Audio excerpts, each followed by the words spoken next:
Pozdrav svima, dobrodošli na moj kanal i u moj novi video u kojem ću s vama podijeliti nekoliko jela koje možete napraviti od avokada, bilo da ga već koristite ili bi ga tek htjeli probati, a ne znate što bi radili s njim, pa vam donosim ideju za salatu s avokadom, guacamole i čokoladni puding. Ako vam se video svidi, ne zaboravite kliknuti palac gore, možete ga i podijeliti s prijateljima na društvenim mrežama, javite mi se svakako u komentarima, a ako ste novi na kanalu i želite gledati još mojih videa, pretplatite se na moj kanal, besplatno je, a kliknete li zvonce, možete dobiti obavijest o svakom novom videu kojeg objavim i sad možemo krenuti. Krenut ćemo od slanoga i to ukusne salate koja može biti i kompletan obrok, između ostalog i zahvaljujući jajima koje ću prvo staviti kuhati dok pripremam ostale namirnice.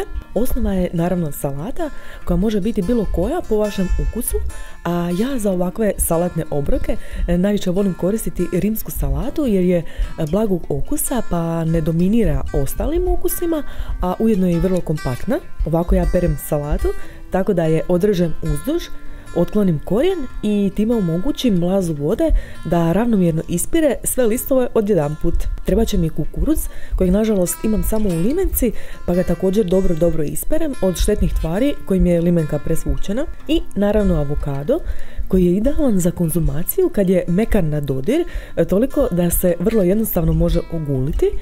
Najčešće ga se u trgovinama može pronaći tvrdog, ali ga je dovoljno ostaviti nekoliko dana na sobnoj temperaturi, što je dovoljno da sazrije, zapravo isto kao banana.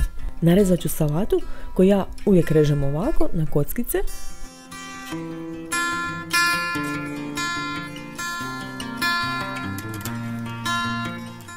I uvijek volim pronaći puža u salati jer mi je to bar neki znak da je salata domaća, a kupujem je od gospođe koja jedno od rijetkih sama uzgaja povrće.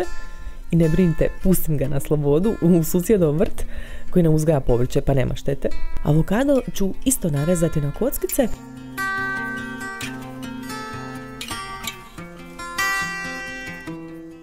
A dio rituala kad god jedem avokado je i obavezno ostaviti dio za mog šimija koji je jednostavno lud za njim.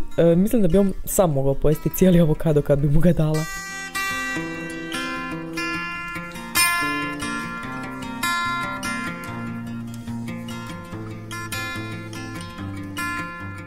Jaja su se u međuvremenu skuhala, pa ću ih ostaviti u hladnoj vodi da se ohlade i da ih je lakše očistiti dok nastavljam s pripremom, a sljedeći sastojak možete slobodno izostaviti ako ne jedete meso jer zaista ne utječe na okus salate.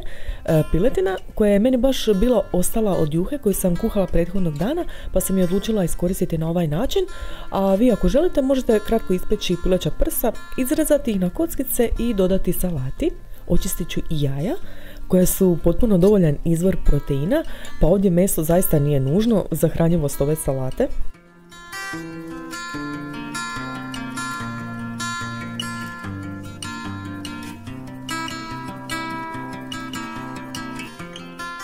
Začinit ću je s limunom, paprom, solju i maslinovim uljem koje u kombinaciji s avokadom ovu salatu čini jako bogatim izvorom nezasićenih masnih kiselina, a koje su na toliko razina blagotvorne za naš organizam.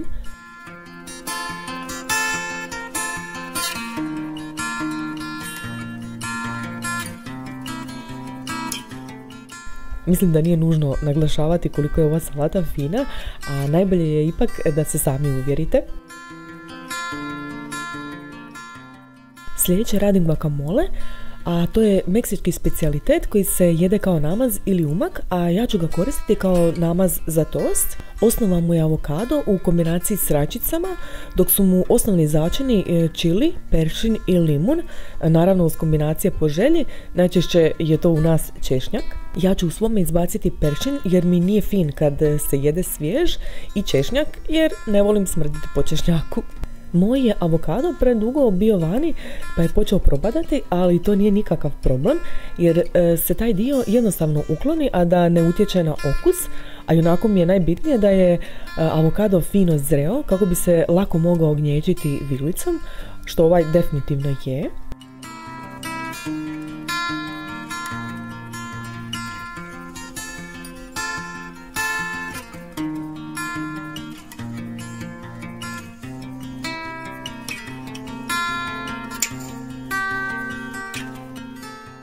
Odmah ću ga preliti limunom kako bi spriječio oksidaciju jer bi inače brzo pocrnio i odmah iskoristiti priliku da ga i posolim.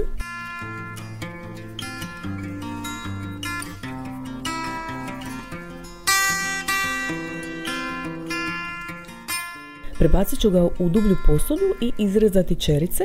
Ja radije koristim njih od rajčica ako ih imam jer su mi intenzivnijeg okusa, ali naravno da se može koristiti i obična rajčica.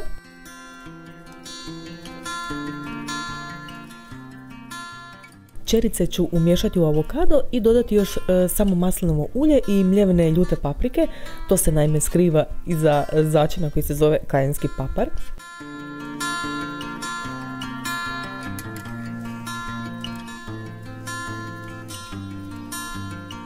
Preostaje mi ga još samo razmazati po tostu i evo vam još jednog obroka koji je nama doma idealan za laganu večeru.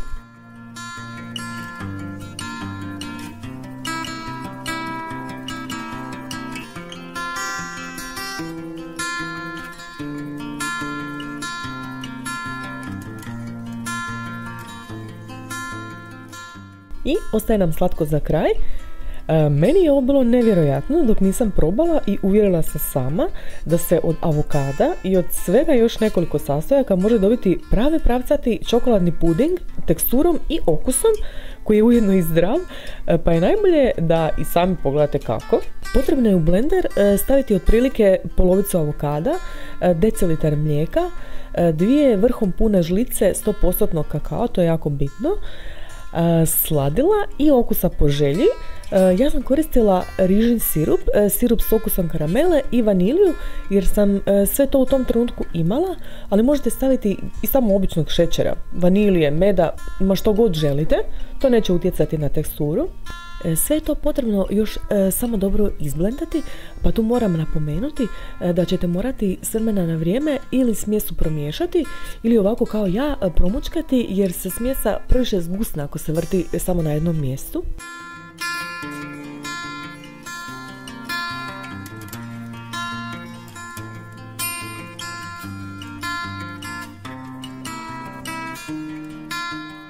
I kao što sam vam rekla, rezultat je pravi pravcati puding teksturom, savršenim čokoladnim okusom u kojem ne možete osjetiti ni trag avokada, samo slatki okus čokolade i kojeg već dodatka ste stavili.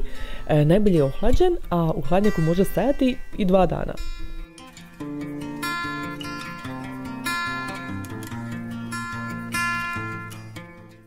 I time smo došli do kraja još jednog videa. Hvala vam što ste ga pogledali, vidimo se u sljedećem, a do tada vas puno pozdravljam. Bok!